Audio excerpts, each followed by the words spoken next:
የኢትዮጵያ ፖለቲካ ሲታሰብ መልቲ ፓርቲ እንደሆነ ነው የሚገለጸው አይደለም? የመድበለ ፓርቲ ስርዓት ተብሎ ነው የሚገለጸው፣ ግን በተጨባጭ እንደዚያ የሆነ አይመስልም። ለዚህ ምናልባት የ1997 ምርጫና ከዚያ በኋላ የተፈጠሩ ኩነቶች ያሳደሩት ተጽዕኖ አለ? እንደው ከዛኛው ወደዚህ የተሻገረ ነገር አለ? ዶክተር አዲሱ ከምርጫው በኋላ የተቃዋሚ ፓርቲዎች ወደ ፓርላማ ለመግባት ሲወስኑ የምርጫውንም ውጤት እንደማይቀበሉ ሲገልጹ መንግስት ጠንካራ የሆነ እርምጃ ወስደዋል። ብዙዎቹን አስረዋል፣ አብዛኞቹን አግደዋል። የተገደሉም ብዙ ተሰላፊዎች ነበሩ። ከዛ በኋላ ያው መንግስት ሞር አምባገነናዊ የሆነ በጥቅማጥቅም ላይ የተመሰረተ የፖሊሲ እርምጃዎችን ማራመድ ጀምሯል እና ትንሽ ሰፋ አድርገን ካየነው እንደሚመስለኝ እኔ ከዛ ምርጫ በኋላ ኢህአዴግ ሌጂቲሜሲ ወይም ቅቡልነቱን ህዝብ ጋር ለማግኘት የሚጠቀምበት ፖሊሲ ከፖለቲካ ይልቅ ወደ ኢኮኖሚያዊ መስኮች ዞሮ ነበረ።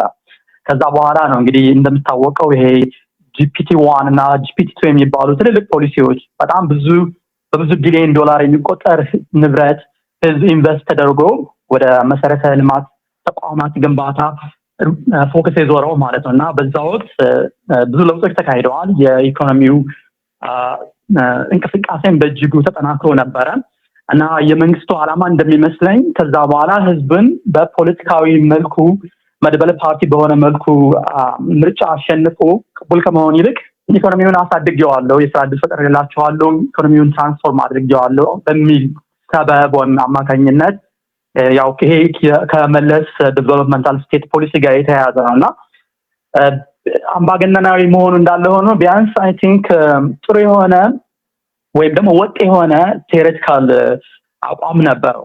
ያ በእርግጥ በተወሰነ መልኩ ስኬታማ ነበረ። ኢኮኖሚ ለምሳሌ ቢያንስ ከ4 እስከ 5 እጥፍ አድጓል በ13 ዓመት ውስጥ። በኢትዮጵያ ታሪክ ውስጥ የሆነ የማይታወቅ ነው። የአባይ ግድብ፣ የኢትዮ ጅቡቲ ባቡር መስመሮች የተገነቡት $10 ቢሊዮን ወጥቶባቸው በ10 ዓመት ጊዜ ውስጥ ነው። ያም በኢትዮጵያ ታሪክ ውስጥ ሆኖ የማያውቅ ነው። ነገር ግን ኢኮኖሚው መጠንከር ሲጀምር፣ ኢንቨስትመንት መስፋፋት ሲጀምር በህዝቡ መካከል በኢኮኖሚው ሀብትና ንብረት ክፍል ሚዛናዊነት ዙሪያ ብዙ ጥያቄዎች ተነሱ። ይሄ ደግሞ ከኢትኒክ ፖላራይዜሽኑ ጋር ከኢትኒክ ክፍፍሉ ከዘር ክፍፍሉ ጋር በተለይ ደግሞ በወቅቱ ሶሻል ሚዲያ እና ፌስቡክ በነበራቸው ሚና ከዛ ጋር በተያያዘ ያው ለኢህአዴግ መውደቅ መነሻ የሆኑት በኋላ ደግሞ ለጠቅላይ ሚኒስትር መምጣት መነሻ የሆኑት ሰልፎች እንደካሄዱ ከዛም በኋላ የመጡት ለውጦች እንዲመጡ መንገድ ከፍቷል ማለት ነው።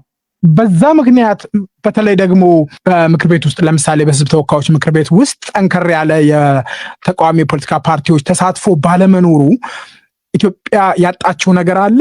የኢህአዴግ መለስ ዜናዊ መሩት የነበረው ልማታዊ መንግስት ዶሚናንት ሆኖ በመዝለቁ ምክንያት በሀገሪቱ ፖለቲካል ኢኮኖሚ ውስጥ የተፈጠረው ምንድን ነው? ዶክተር አዲሱ በወቅቱ ፓርላማ ውስጥ በቂ የሆነ ንግግር አለመኖሩ በተለይ ደግሞ ከ2015 ምርጫ በኋላ ጠቅላይ ሚኒስትር መለስ ዜናዊ በህይወት ካለፉ በኋላ ፓርላማ ውስጥ የህዝብ ድምፅ ማስተጋባት አለመቻሉ ብዙ ችግር ፈጥሯል። አንደኛ የመንግስት ተጠያቂነት በተለይ ደግሞ በኢኮኖሚ ዙሪያ እጅግ በጣም ብዙ ኮረፕሽን ነበረና ምንም አይነት አካውንታቢሊቲ አልነበረም፣ ተጠያቂነት አልነበረም። የሚያጠፉ ሰዎች ወደ ስርዓት የሚመጡበት መንገድ አልነበረም። ያ አይ ቲንክ ለሙስና መስፋፋት እጅግ በጣም ፓትሮኒጅ ሲስተሙ መልክ እንዲያጣ መንገድ ከፍቷል ብዬ አስባለሁ። ሁለተኛው ነገር ህዝቡ በሶሻል ሚዲያ እና በሌሎችም መስኮች በመንግስት ላይ ቅሬታ ሲኖረው ቅሬታዎችን ማስተጋባት ሲጀምር እነዛ ቅሬታዎችና ተቃውሞዎች ፎርማል በሆነ መልኩ በፓርላማ ውስጥ መገለጽ አልቻሉም እና ይሄ አሁንም ላለው ሁኔታ ማስጠንቀቂያ ሊሆን የሚችለው ምንድነው? የህዝብን ብሶት መግለጽ የሚቻልባቸው መንገዶች ፎርማል መንገዶች ካልተመቻቹ ዞሮ ያው ለሬቮሉሽን ወይም ለቫዮለንት ለሆነ ፕሮቴስት መንገድ ይከፍታል ማለት ነውና ችግሮቹ ተጠያቂነት አለመኖር እና የህዝብን ድምጽ ደግሞ የሚያስተጋቡ መድረኮች አለመፍጠራቸው ነበር ብዬ አስባለሁ። ዶክተር ብዙነህ የኢህአዴግ ሹማምንት በተደጋጋሚ በስብሰናል፣ በግምገማ እንታደሳለን ይሉ ነበረ። በተጨባጭ ስርዓቱን የፖለቲካ ስርዓቱን የኢኮኖሚ ስርዓቱን የሚፈትሽ የቼክ ኤንድ ባላንስ ስርዓት አለመኖሩ፣ ሌሎች የፖለቲካ ፓርቲዎች ምክር ቤት ውስጥ አለመኖራቸው ምን አስከተለ? ያው በኋላ የኦሮሞ ወጣቶች ተቃውሞ ተነሳ። ከዛ በኋላ የአማራ ወጣቶች ተቃውሞውን ተቀላቀሉ። ግንባሩ በውስጡ እርስ በርስ ኃይለኛ ፍጭት ውስጥ ገባና ኢህአዴግ ህወሓትን ጥሎ ተዋሃደ ማለት መጨረሻ ላይ የታዘብነው ነገር ግንባሩ በጣም ብርቱ ችግር ውስጥ እንደነበረ ነው። ምንድነው ያጎደለው? ጠንካራ ስርዓት አለመኖሩ፣ በተለይ ምክር ቤት ውስጥ ሌሎች የተቃዋሚ ፖለቲካ ፓርቲ አባላት አለመኖራቸው ኢትዮጵያ ምን አጎደላት? የምርጫ 97ን ተከትሎ የተከሰቱ ጉዳዮችን ስናይ አይ ቲንክ ተቃዋሚ ፓርቲዎች የፈጸሙት ስህተት እነሱንም ጉዳይ ማየት ይኖርብናል እና ሁሉ ነገር በገዢው ፓርቲ ላይ ብቻ ምክንያት ማድረግ አንችልም። እዚህ ጋር ጄኒውን የሆነ ዲስከሽን የምናደርግ ከሆነ አንደኛ ተቃዋሚዎች ኦፍ ኮርስ ታስሯል። ባይታሰሩና የህዝብ ድምጽ ወይም ምርጫ ቦርድ የሰጠውን ውጤት ተቀብለው ሌሎቹም በፍርድ ቤት ጉዳዩን ቢያስኬዱ ቢያንስ ከ170 ያላነሰ የፓርላማ ወንበር በተቃዋሚ ይያዝ ነበርና በኢትዮጵያ ታሪክ ይሄ ትልቁ አጋጣሚ ነው ያመለጠን ብዬ ነው የምወስደው። ያ ሁሉ ተቃዋሚ ፓርላማ ውስጥ ቢቀመጥ አንደኛ ዶክተር አዲሱ ቅድም እንዳነሳው አካውንታቢሊቲን ኢንሹር በማድረግ የወከሉትን ህዝብ ድምጽ በማንጸባረቅ በየኮሚኒቲው ያለውን ችግር በማንሳት መንግስትን ጫና ውስጥ አድርገው ቻሌንጅ ያደርጋሉ። ፖሊሲዎች ህዝቡን የማይጠቅሙ ከሆነ እንዳይጸድቁ ግፊት ማድረግ ይችሉ ነበር እና ትልቅ የሆነ እድል ነው ኢትዮጵያን ያመለጣት ብዬ ነው የምወስደው ያን ጊዜ ተቃዋሚዎች ፓርላማ ባለመግባታቸው። ለምንድን ነው ያልገቡት የሚሉት ዲቴይሎች ብዙ ምክንያቶች ሊኖሩ ይችላሉ። ግን እንደ ፓርቲ ተቃዋሚዎች ፓርላማ መግባት አለባቸው። ያን አለማድረጋቸው እኛን ዋጋ አስከፍሎናል እንደ ህዝብ ብዬ ነው የምወስደው። ከዛ ቀጥሎ ያሉት ሂደቶች ስናይ ጠቅላይ ሚኒስትር መለስ ዜናዊ ከሞቱ በኋላ ሌላ ፕራይም ሚኒስትር ወደ ስልጣን ሲመጣ በፊት የነበረው የተገነባው ቢግማንሺፕ ወይም ትልቁ ሰውዬ ከላይ ሆኖ ሁሉን ነገር መሪውን የሚያዞረው ሁሉን ነገር የሚቆጣጠረው ሰው የለምና የመፈረካከስ አይነት ስሜት በፓርቲ ውስጥ ተፈጠረ። ፓርቲዎችም በክልል ያሉት አራቱ ፓርቲዎች የራሳቸውን ሆም ቤዝ የማጠናከር የራሳቸውን ስትራክቸር በድብቅ የመዘርጋት ለተቃውሞ ወይም ለፕሮቴስት ነገሮችን ማመቻቸት ነው የጀመሩትና ጠንካራ የሚባለው ከላይ ሁሉን ነገር ሲቆጣጠር የነበረው ፓርቲ ውስጥ ስላልነበረ ሴንትራላይዝድ ዴሞክራሲ ወይም የተማከለ ዲሞክራሲ በፓርቲ ውስጥ የነበረው ነገር እየተዳከመ መጣ።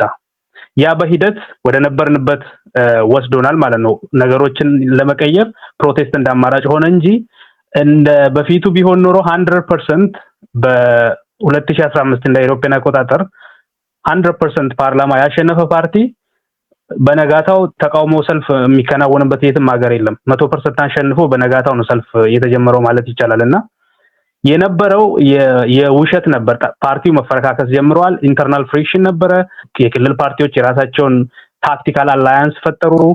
ኦህዴድ ከብአዴን ጋር የውስጥ አላያንስ ፈጥሮ ከውጪ አንድ እየመሰሉ ከውስጥ ግን ፓርቲውን የማዳከም ከዛ የማፈረካከስ ከዛ ዞሮ ዞሮ ኢህአዴግ እጁን ተጠምዝዞ ሌላ ጠቅላይ ሚኒስትር ወደ መምረጥ ነው የተካሄደው። እንደዛ ነው እኔ የምረዳው። እንግዲህ በ2018 በሚቀጥለው ዓመት ምርጫ ይካሄዳል ተብሎ ይጠበቃል።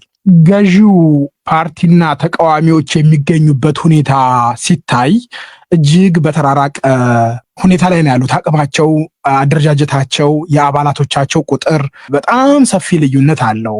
ለምሳሌ የኦጋዴን ነፃ አውጪ ግንባር ከመሀል ሀገር ፖለቲካ በጣም የራቀ ነው፣ ግን አሁን ለሁለት መከፈሉ እየተሰማ ነው። ህወሓት ተመሳሳይ ጣፈንታ ገጥሞታል። ከዛ ባለፈ ከፓርቲነት ተሰርዟል። አንጋፋ የሚባለው የኦሮሞ ነጻነት ግንባር እንደዚሁም ከተመሰረተ ጥቂት ዓመታት ያስቆጠረው የአማራ ብሔራዊ ንቅናቄ እንደዛው አይነት ሁኔታ ውስጥ ነው ያሉት። ኢዜማ በርከት ያሉ አባላቱ ጥለው ወጥተዋል። መሪው የትምህርት ሚኒስትር ናቸው፣ ፕሮፌሰር ብርሃኑ ነጋ። የጠቅላይ ሚኒስትር አብይ አህመድ ብልጽግና ፓርቲ ግን 15 ሚሊዮን አባላት እንዳሉት አስታውቋል። በዚህ ሁኔታ ውስጥ የሚካሄድ ምርጫ 2018 በዚህ ሁኔታ ውስጥ ከተካሄደ ምን አይነት ሊሆን ይችላል? ተስፋ አላችሁ?